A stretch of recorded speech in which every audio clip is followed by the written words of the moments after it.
Dos, los jueces a quienes según ley compete este juicio, que en su caso no procedieren conforme a este decreto, serán condenados a la misma pena. Artículo 3. Todo individuo, Bolívar,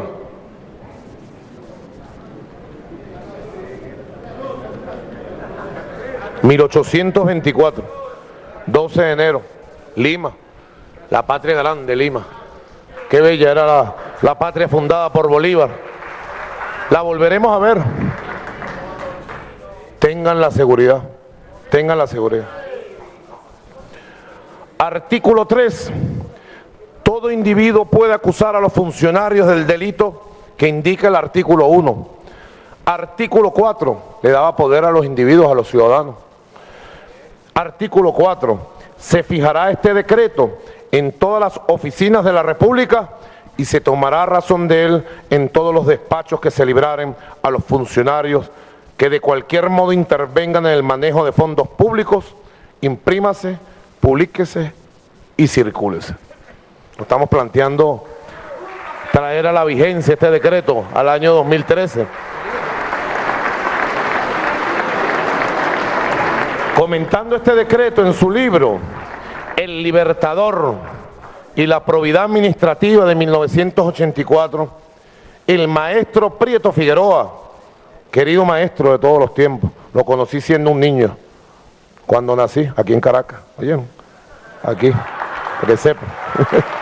Conocí al maestro Prieto casi desde la cuna.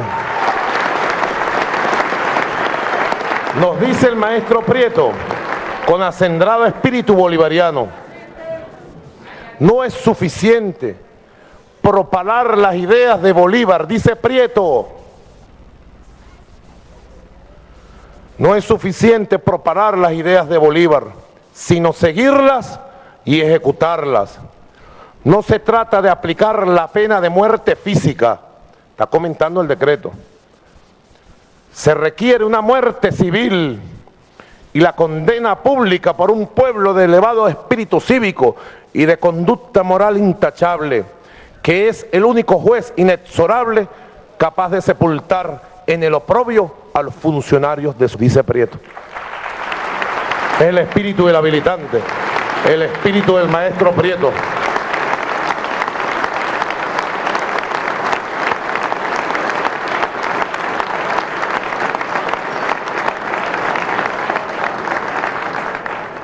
El maestro Prieto pensaba, cuando escribía este texto, que estábamos lejos de esta aspiración. Hoy, por el contrario, el pueblo venezolano está a la altura de esta responsabilidad. Creemos que el grado de madurez de su conciencia, nuestro pueblo ya no es, ni nunca será más, el mismo de antes de esta revolución. Nuestro pueblo ahora es digno de este reto lanzado por Bolívar e interpretado por Prieto. Entre Bolívar, en el artículo 3 del decreto de Lima, dice que todo individuo puede ejercer la función acusadora, esto es, la democratiza. Entre otras cosas, esto implica el reimpulso permanente de la Contraloría Social, que no debe tener cortapisas, complicaciones, limitantes, ni frenos de ningún tipo. Vamos a liberar, activar las fuerzas de la Contraloría Social de un pueblo que quiere vivir en una nueva ética ciudadana, republicana, socialista.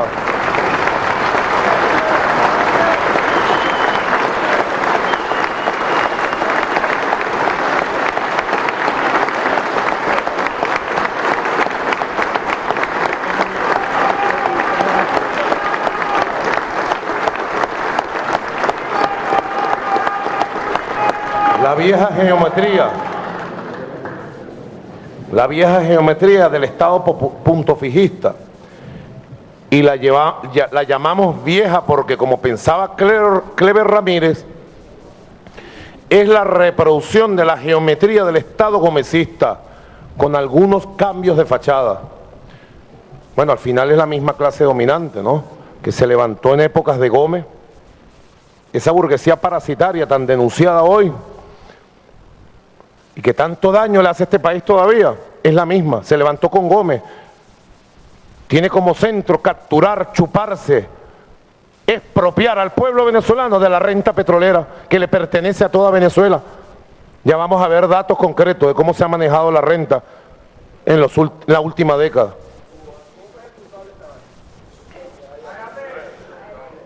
Es la reproducción de la geometría del Estado gomecista con algunos cambios de fachada. Pervive aún dentro del Estado Nacional Bolivariano en construcción, buscando su cancerización para que finalmente haga metástasis. Y esa vieja geometría responde a la lógica perversa de la corrupción y es corruptora en su esencia. La nueva institucionalidad está cotidianamente amenazada por un alto grado de entropía que no hemos logrado revertir. Necesario es que la corrupción deje de ser percibida como normal en la vida política de nuestra patria. ¿Cuánto nos reflexionó el comandante Hugo Chávez sobre este tema?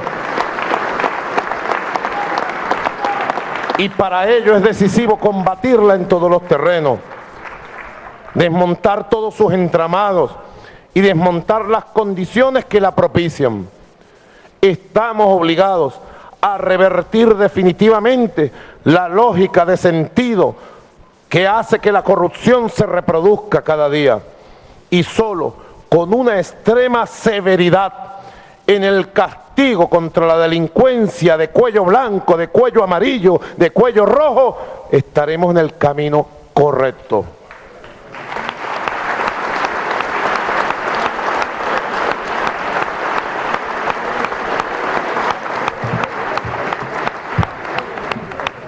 Hay que ir a las raíces históricas. Cuando se establece una cronología histórica de la corrupción como fenómeno inherente al estado de clase, sea colonial, latifundista o burgués, tenemos que necesariamente referenciar y comenzar por el hecho brutal de la conquista y la colonización española. El genocidio generalizado a nuestros abuelos aborígenes fue acompañado por un saqueo no menos generalizado en Venezuela y en nuestra América a partir de 1492. A la par que tiránico y despótico, el régimen colonial español fue extremadamente corrupto. ¿Cómo olvidar, por ejemplo, aquella capitulación mediante la cual Carlos V les concedió en 1528 la conquista, población y gobernación de la población de Venezuela, de la provincia de Venezuela, a aquellos banqueros alemanes llamados los belsares, unos auténticos saqueadores de funesta memoria? ¿Cómo olvidar de nuestra historia la larga hegemonía económica de la compañía guipuzcoana, que practicó la corrupción de manera sistemática y a gran escala, esquilmando literalmente a Venezuela entre 1728 y 1778, e impidiendo cualquier forma de desarrollo del comercio, de la agricultura?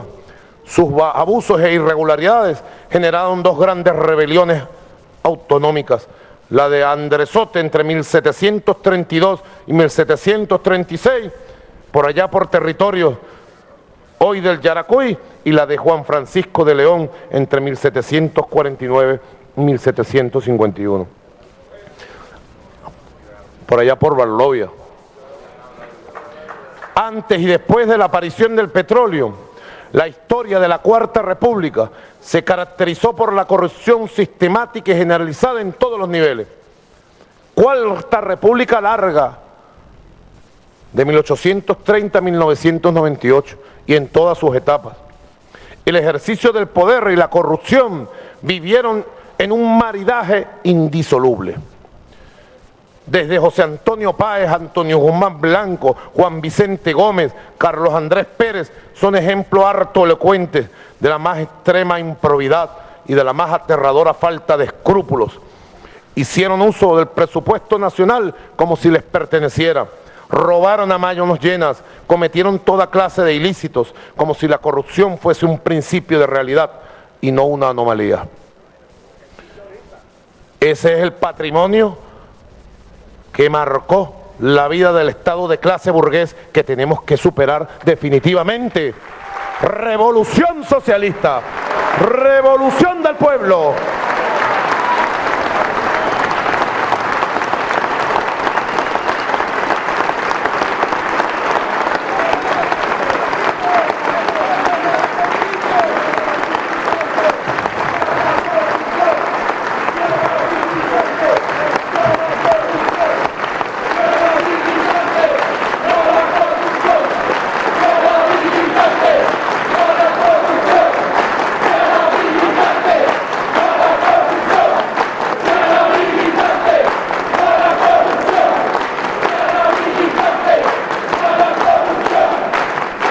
Es largo y extenso el prontuario de corrupción y de delitos contra la cosa pública de muchos presidentes, quienes en el juego perverso del poder se enriquecieron y permitieron enriquecerse a grupos económicos sin el más mínimo pudor.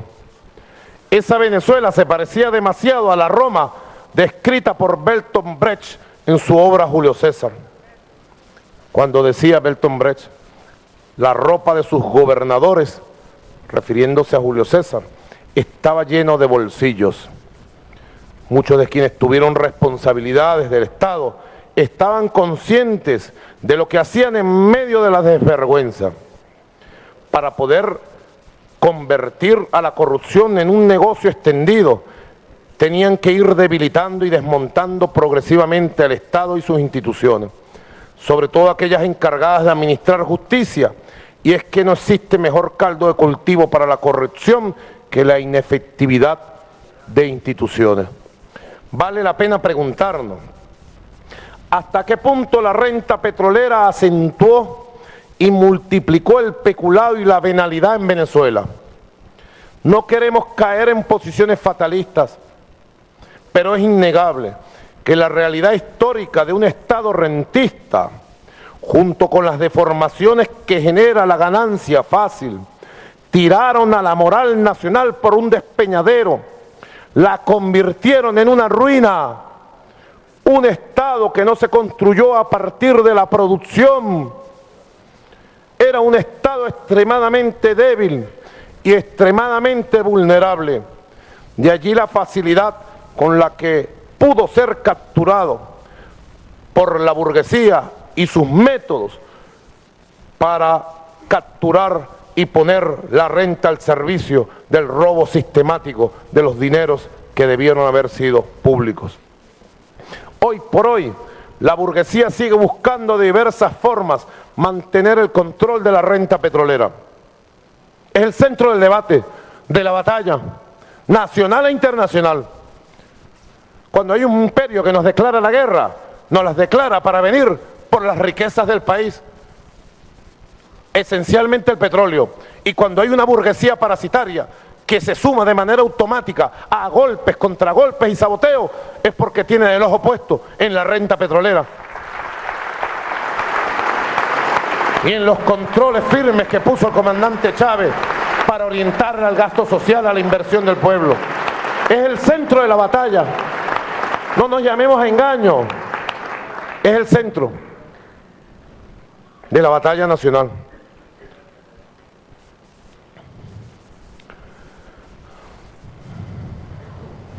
Hoy por hoy, la burguesía sigue buscando de diversas formas mantener el control de la renta petrolera.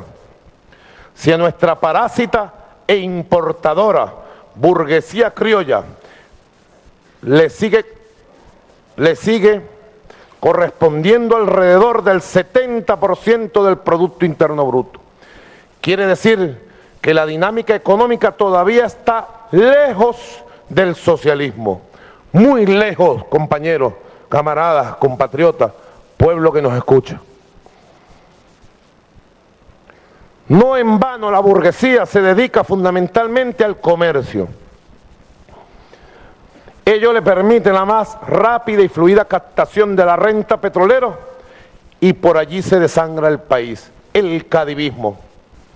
La Venezuela potencia que soñara, trabajara y proyectara a nuestro comandante es radicalmente antagónica con la expansión del consumismo en función de los intereses de la burguesía parasitaria.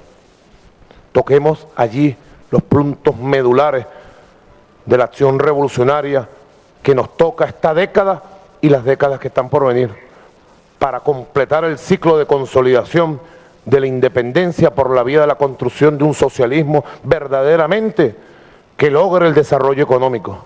Queridos camaradas, es claro entonces que aquí no habrá socialismo si la burguesía sigue disfrutando del privilegio flagrantemente incompatible con una dinámica socialista de importar a gran escala sin que se le ponga coto. Sinceremos las cosas con el mayor rigor autocrítico. El Estado Nacional Bolivariano no ha podido impedir que la importación se concentre en pocas manos. No ha alcanzado la eficiencia necesaria para cerrar los caminos a quienes viven, entre comillas, de la apropiación de los dólares baratos, a quienes tienen un ancho margen de maniobra para ejercer la especulación comercial y perpetrar la reventa cotidiana de divisas. Por aquí también se desangra Venezuela. Es inmoral, por ejemplo, que el margen de ganancia de los concesionarios oficiales de ciertas marcas de automóviles sean de un grosero y abusivo 300%. Obviamente, ello demuestra que la actuación de Cadivi deja mucho que desear. Es por eso que a Cadivi hay que aplicarle las 3 R con la prontitud y la profundidad de vida.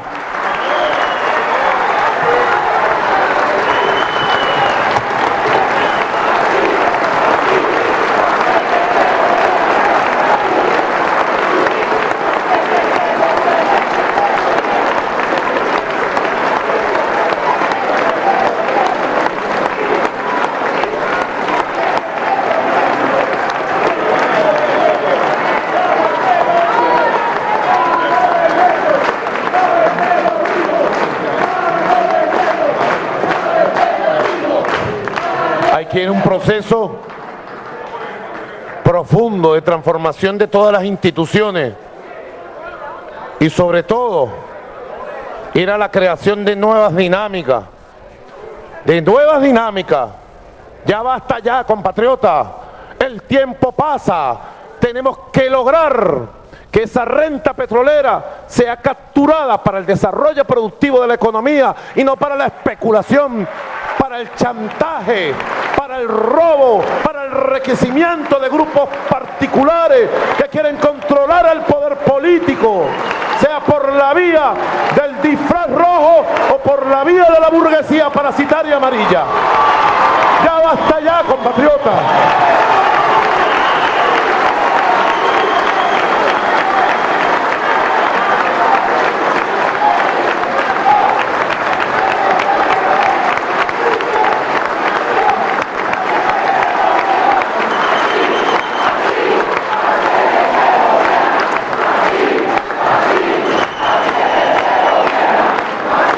Sería un contrasentido flagrante.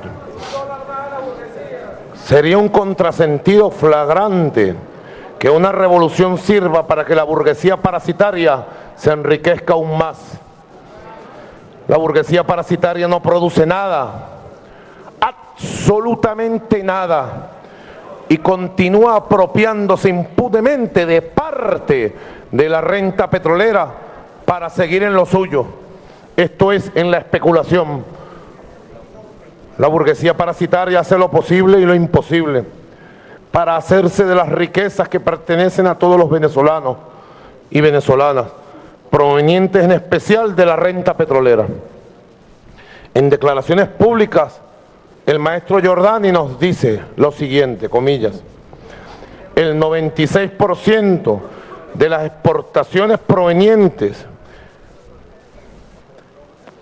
el 96% de las exportaciones provienen de las exportaciones del petróleo venezolano.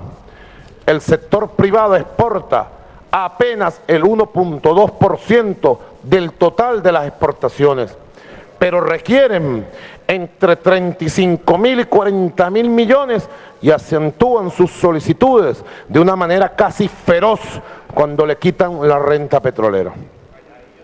De allí, la rapiña de este sector y el esfuerzo de sus armas mediáticas para legitimarse, haciéndole creer a las grandes mayorías que todas las divisas le pertenecen a esa misma burguesía depredadora, al punto de montar mecanismos para por igual hacer el cupo que le pertenece a quienes integran los otros sectores de la sociedad. La última modalidad es la de los llamados raspatarjetas. Y no muy lejana está otra modalidad consistente en la usurpación de la identidad de miles de venezolanos para especular en el mercado de títulos valores usados, como toda Venezuela conoce, por las mafias que fueron desenmascaradas y desmontadas del Banco Federal y de Coninvest en años recientes. Razón tenía el maestro Francisco Mieres al decir, comillas, que los beneficiarios de la renta petrolera que se deriva de sus exportaciones son grupos minoritarios que monopolizan el Estado. Lo que añade una anomalía, cierre de comillas. Si bien es cierto, esos grupos minoritarios ya no monopolizan hoy el Estado como en tiempos de la Cuarta República, por igual despliegan todo su poder corruptor para que esa misma renta sobre la que antes tenían control directo pase a sus manos, bien infiltrando nuestras instituciones, bien comprando o pervirtiendo conciencias para hacerse así de todas las divisas que son consecuencia directa de las ventas petroleras. Como consecuencia también de este modus operandi, la espiral de importar barato y revender lo más caro que se pueda para engullir a todo nuestro pueblo al costo de alimentar y robustecer a la burguesía parasitaria. Abramos los ojos, compatriotas. ¿Dónde están quienes saquean a este pueblo todos los días? ¿Dónde están? ¿De dónde vienen? Como consecuencia de este modus operandi, la espiral de importar barato y revender lo más caro puede terminar por engullir a todo nuestro pueblo. De modo que los desbalances y dificultades serias que padece actualmente, las afectaciones que padece la economía venezolana, no obedecen al funcionamiento estructural del capital y sus consecuentes crisis reales, sino a un empresariado apátrida y voraz que en conchupancia con el funcionariado corrupto termina permitiéndolo todo. Especulación, acaparamiento y desabastecimiento inducidos son apenas las caretas más visibles para inocularle a nuestro pueblo la creencia de que el modelo encarnado por la revolución no sirve. Lo que no encaja con la pujanza, entre comillas, de esa misma burguesía parasitaria, y sobre esta base cabalgan en el sabotaje de la economía real. Afortunadamente, ha venido creciendo poco a poco un área productiva nueva que expresa una Venezuela que empieza a lograr una economía diversa y productiva. Hacia allá debemos apuntar todo nuestro esfuerzo, hacia acelerar la transición hacia una economía productiva, diversificada, que descanse en el trabajo, en la creación de riqueza, que descanse en el esfuerzo colectivo del país, que descanse en una poderosa economía socialista y en un poderoso empresariado nacional productivo. Cuenten estos, compatriotas, cuenten ustedes con todo nuestro apoyo. Estos nuevos actores económicos que son dignos merecedores de nuestro respeto y nuestra compañía. Compatriotas diputados, compatriotas diputadas, durante los 40 años del puntofijismo, el tráfico de influencias estuvo a la orden del día. El clientelismo traspasó impunemente todos los límites, devastando los cimientos de la ética republicana. El póngame donde haya era expresión de una tragedia nacional inolvidable. Los personajes de Joselo, que en paz descanse nuestro querido Joselo. El póngame donde haya era expresión de una tragedia nacional. Al poner al dinero como fin último de la vida, todo lo sólido, parafraseando a Carlos Marx, se disolvía en el aire. La cúpula del puntofijismo, nunca debemos olvidarlo, envileció a Venezuela con la creación de esa figura perversa que es el corrupto igualitario. Recordemos aquella vil conseja: los adecos roban pero dejan robar. Allí tenemos una autodefinición de lo que Javier Viardó, o Viardó, ¿cómo se dice? Viardó, Javier Viardó, llama la subcultura de la adequidad. Era la consagración del saqueo, de la rapacidad, de la desvergüenza, la conversión de la patria de Bolívar en un miserable cascajo. En realidad y en verdad, el peculado terminó por definir a la vida política nacional durante toda la Cuarta República. El círculo vicioso de la venalidad se reprodujo hasta el infinito, se hizo incontrolable. Sin duda que con la aparición de las políticas neoliberales por los años 70, la situación alcanzó niveles inauditos, tal como lo han estudiado los economistas más sensatos, entre ellos el Nobel Joseph Stiglitz. No solo cobró sentido la falsa creencia de que la mano libre del mercado llegaría a derramar hacia abajo el bienestar para el pueblo, sino también, y esto sí fue descaradamente real, que se democratizó la corrupción, desde los altos niveles de las clases populares hasta las clases populares, permeando a la sociedad toda y convirtiéndola en un campo abierto para que los vivos desplazaran a los pendejos, como en su ocasión Urlar Pietri llamó a los venezolanos decentes. Con la proliferación de las prácticas ilegales en procura del dinero fácil en todos los estamentos del régimen puntofijista, se hizo habitual el delito como forma natural de entendernos en sociedad. Esta antinaturaleza, esta cultura del robo, esta mengua de los valores éticos se fue instaurando cada vez con mayor descaro en la misma medida que se entregaba más nuestra economía a la libre circulación, entre comillas, de capitales nacionales y foráneos sin ningún control. Es una verdad de bulto que la corrupción es connatural a las lógicas del mercado y del capital, que solo hayan las condiciones necesarias para su perpetuación en el saqueo y en la ilusión de consumo sin límites.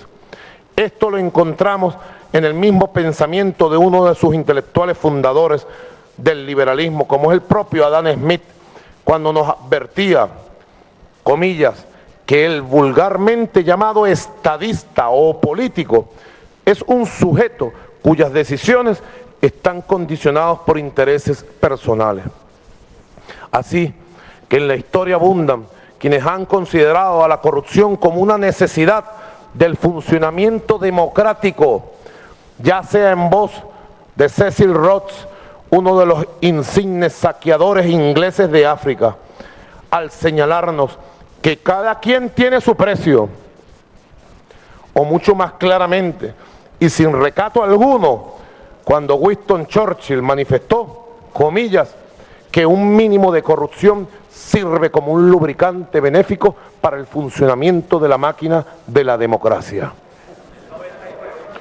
Hasta llegar a teóricos más actuales, como el politólogo Samuel Huntington, el mismo de la propuesta del choque de las civilizaciones, al asegurarnos sin vergüenza ninguna que la corrupción puede ser considerada un factor de modernización y de progreso económico, permitiendo, por ejemplo, un recambio social a favor de las clases emergentes, dispuestas a desbancar el obstruccionismo de las viejas élites, agilizando procesos burocráticos y seleccionando a los principales actores del mercado a fin de que surjan aquellos que invierten de forma decidida, incluso en sus proyectos empresariales.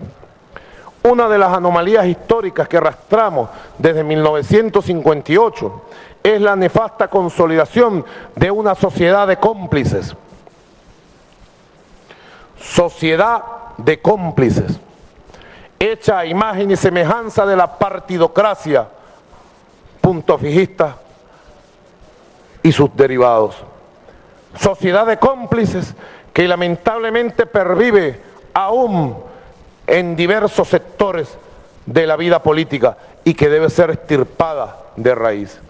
Tenemos que reconocer que no ha sido fácil, pese a los logros políticos, sociales y económicos de la revolución, desmontar una cultura de la riqueza fácil que heredamos de aquella época en que la renta petrolera era presa fácil de una clase que se la apropiaba y dejaba caer las migajas al pueblo.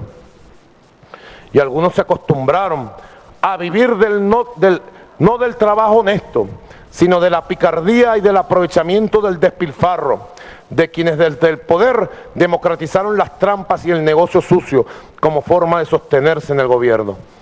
Esto hizo posible lo que debemos cortar de raíz, con urgencia. Una sociedad que aún mantiene poderosos grupos económicos que se niegan a comprender que los intereses de la patria están por encima de sus cuentas bancarias, de sectores privilegiados que se oponen a los derechos de las mayorías, de verdaderas cofradías financieras que, en su deseo de volver al pasado, están dispuestas a quebrar al país e impedir con ello el desarrollo del proyecto nacional que con mayor eficiencia ha distribuido sus recursos a favor de los más necesitados como nunca antes había acontecido en nuestra historia. Y es que desde 1999 el comandante Chávez al frente de esta revolución democratizadora llevó a cabo una inversión social que a estas alturas alcanza un valor equivalente a 550.000 millones de dólares estadounidenses ingresados al país por su renta petrolera, capturado por el nuevo Estado y distribuido al pueblo, lo cual explica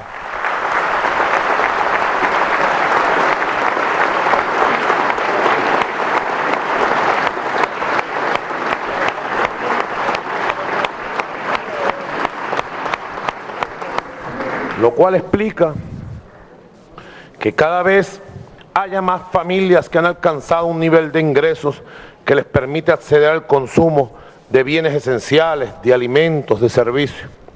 Se trata de más de $500 millones que la revolución bolivariana ha logrado escamotear a la burguesía parasitaria nacional y transnacional. Por contraste, de acuerdo con informes de la Comisión Económica para América Latina, de la ONU, la CEPAL, desde el año 2004 hasta el año 2012, de Venezuela han salido capitales por valor de 215.000 millones de dólares estadounidenses. Esto es un promedio de 23.000 millones de dólares cada año. Por su propio metabolismo, ellos quieren, necesitan, les es imprescindible una sociedad de cómplices y de impunidad para seguir fortaleciéndose como burguesía, la cual históricamente en nuestro país se ha mantenido del robo y del dinero mal habido, de la compra descarada de políticos, del soborno institucionalizado, de la adquisición de medios que los amparen, de las prebendas y del chantaje. En definitiva, todo todo lo que implique el ejercicio libre del mayor dividendo con el mínimo esfuerzo, sin hacerse responsable de las consecuencias sociales. En función de su estrategia corruptora y destructora, la desalmada burguesía parasitaria compra a políticos, les compra su prestigio y su liderazgo. Y estos se venden al mejor postor, demostrando su nula consistencia moral y ética. Igualmente compran medios cuando no los poseen, de hecho, en función de la guerra de posiciones contra la revolución bolivariana. Los altavoces mediáticos son colocados al servicio del dominio de la mentira y de la devaluación de la verdad. Solo podemos entender el fenómeno perverso de esa monstruosa hidra que es la burguesía parasitaria a partir de su conducta antiética. La política burguesa, la política de quienes los antiguos griegos llamaban oligoi, ha pretendido darle espesor de normalidad a sus antivalores. Es como pretender instituir la decadencia dentro de una sociedad nueva. Para la delincuencia de esta burguesía parasitaria, el poder es algo que se compra. Se compra para ponerlo al servicio de sus grupos y siempre de sus amos del norte. Si no tomamos medidas a tiempo y con todo el rigor del caso, la perversidad ética y los antivalores que defiende la burguesía irán desvirtuando poco a poco nuestra ética democrática y republicana hasta convertirnos, sin importar los medios, en sus servidores y en servidores de sus amos.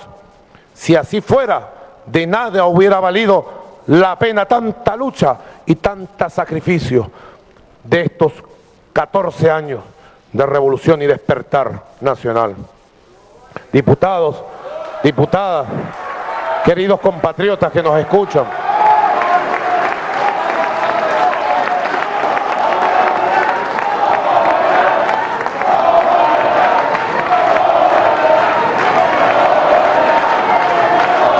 queridos compatriotas,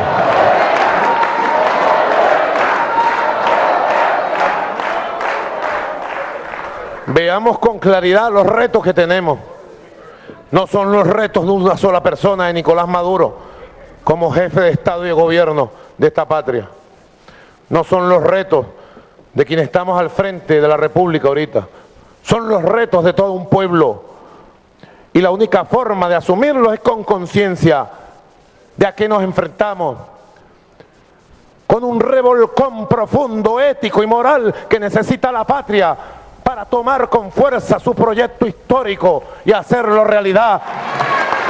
Una nueva sociedad es la única que puede, desde la profundidad del alma y de la historia nacional, hacer reverdecer un hombre nuevo, una mujer nueva, una sociedad verdaderamente que pueda calificarse de humana.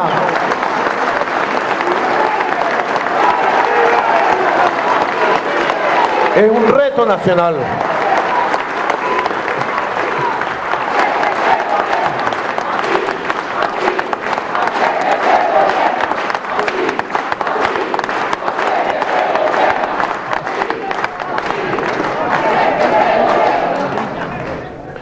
Diputados, diputadas, queridos compatriotas, para consolidar una nueva institucionalidad, es absolutamente necesario continuar forjando una nueva ética en el día a día del proceso revolucionario. Y una nueva ética está mucho más allá del establecimiento de un conjunto de preceptos y principios. Una nueva ética implica una nueva subjetividad unida indisolublemente a los intereses colectivos, que se convierta y que convierta a cada compatriota, digámoslo así, en un agente ético capaz de pensar y actuar en función del bien común y de su defensa consciente y activa. Chávez fue y es el principal forjador y el mayor adalid de la nueva ética. Su ejemplaridad es indiscutible. En materia de eticidad, siempre predicó con el ejemplo. En cierta ocasión, nuestro comandante, amado y eterno, con su habitual sencillez y profundidad, nos dijo, comillas, hay una medicina para no ser corrupto, que uno mande al cipote las ambiciones personales y materiales. Esa es la mejor medicina, nos decía el comandante Chávez.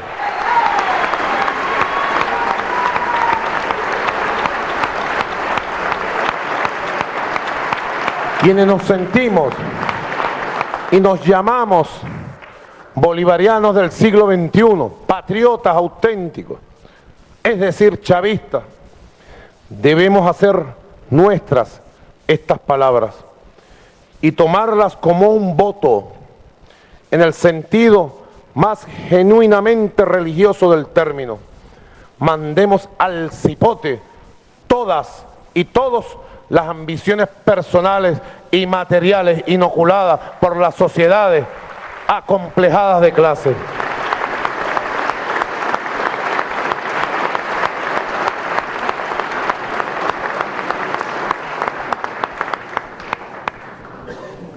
Nos preguntamos cuáles son las bases de una nueva ética y cómo construirla.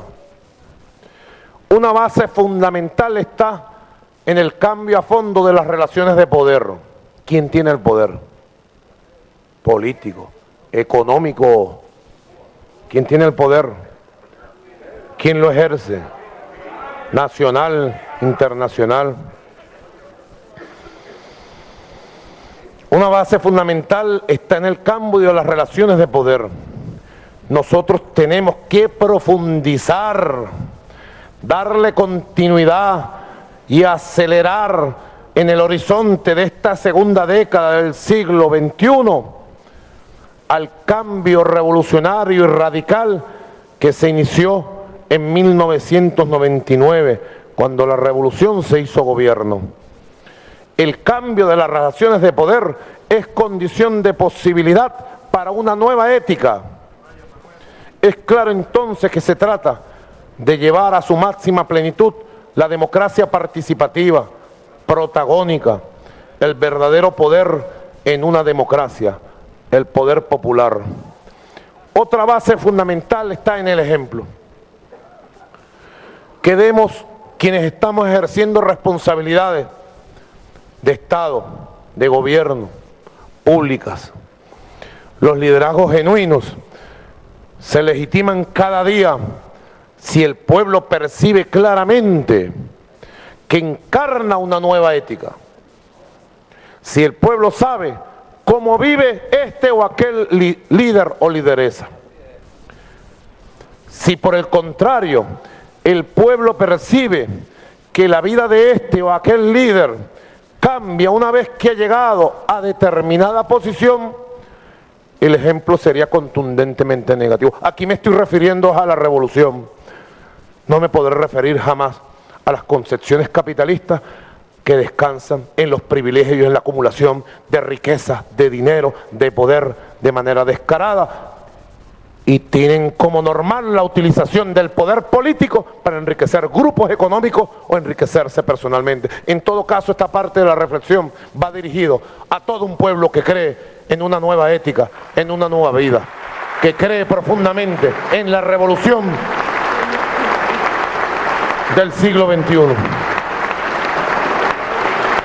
Por eso mismo, queridos compatriotas, a los venezolanos decentes, patriotas, que están en las calles, en los campos, en los hogares de la patria. Por eso mismo la austeridad es y debe ser una regla de oro. Tenemos que romper de una buena vez con ese patrón histórico que consiste en que asumir una determinada responsabilidad significa obtener prebendas y privilegios. Y en fin de cuentas, colocarse por encima del pueblo. Aquí no cabe sino la mayor rigurosidad. Quien no lo entienda es mejor que abandone definitivamente las filas de la revolución. A nosotros, por lealtad a nuestro comandante supremo, nos está prohibido el disfrute del poder.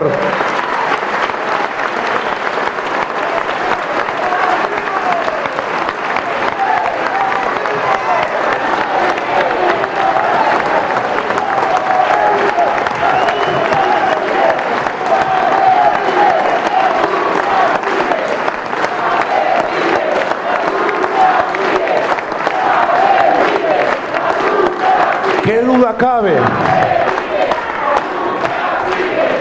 La nueva ética tiene en Chávez su referente fundamental y lo tendrá en el pasar del tiempo con mayor fuerza cada vez. Oigamos el verbo luminoso de nuestro comandante supremo, comillas. Hagamos viva la palabra. Sí se puede, compatriota. Sí se puede. Necesitamos una educación, aquí Chávez nos lo va a decir. Necesitamos una educación alejada del individualismo y del egoísmo, que siembre nuevos valores humanos y sociales. A la juventud venezolana, iluminen el camino de este pueblo y sean sal para acabar con la corrupción moral, con la corrupción material y con la corrupción de valores. Estas palabras a la juventud venezolana del comandante Chávez denotan la más sentida urgencia en función de crear una nueva tabla de valores. Sí, pero con la plena conciencia de que la misma solo sería posible como consecuencia directa de una educación que a su vez se constituyera en el más sólido fundamento del edificio moral republicano. Este es uno de los grandes retos que debemos asumir en honor a su legado y en atención a la vocación bolivariana y robinsoniana de nuestro proyecto histórico. Recordemos que para nuestro Simón Rodríguez, nuestro Robinson, la autoridad solo puede ser pública porque es creada y formada por la educación como creadora a su vez de voluntades colectivas y no del simple e inútil voluntarismo. De esta forma solo son posibles los verdaderos cambios estructurales, la efectiva y radical realización de nuestra propia democracia revolucionaria, el verdadero cambio cultural que viene produciéndose y que debe profundizarse en nuestro país. Para decirlo con el apóstol José Martí, no basta con un cambio de forma, necesario es un real y verdadero cambio de espíritu. Nuestro compromiso ético y moral es más que nunca, nunca jamás debe separarse el espíritu de la política de lo espiritual, de la espiritualidad, para que la corrupción, la dejadez y la desigualdad no vuelvan a enfermar de gravedad nuestro cuerpo social. Cuando esto último ocurre, y más allá de los daños y perjuicios que el peculado acarrea a la economía de una nación, se pone de manifiesto un estado de perversión que da cabida al peor de todos los crímenes: burlar la fe o confianza que el otro ha depositado en el político o funcionario al delegarle el poder político de su comodidad. Recordemos de nuevo al gigante de este siglo. Nunca, decía el comandante Chávez, comillas, nunca me cansaré de pedirle a todos y a todas que nos quitemos, como quien se quita una telaraña pegajosa, los viejos vicios de la corrupción, la burocratización, la ineficiencia, la incapacidad, la falta de planificación, la falta de trabajo en equipo. Todo eso hay que dejarlo atrás.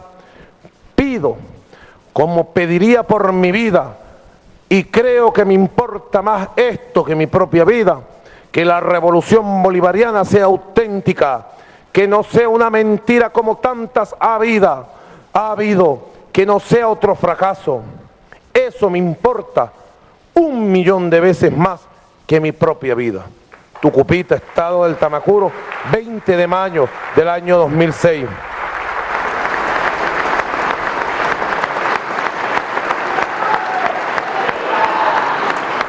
Quitémonos la telaraña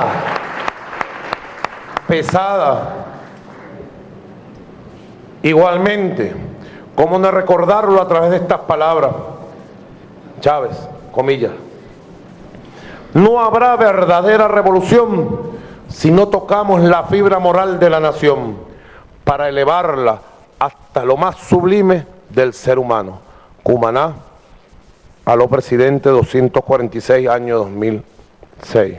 En el fondo, y para decirlo con Enrique Dussel, gran intelectual nuestro americano, Chávez expresa su angustia ante la fetichización del poder como consecuencia de la perversidad capitalista y su tendencia innata de corromperlo todo, de que sean sus costumbres pervertidas y regidas por la impunidad las que terminen haciéndose del gobierno y del Estado.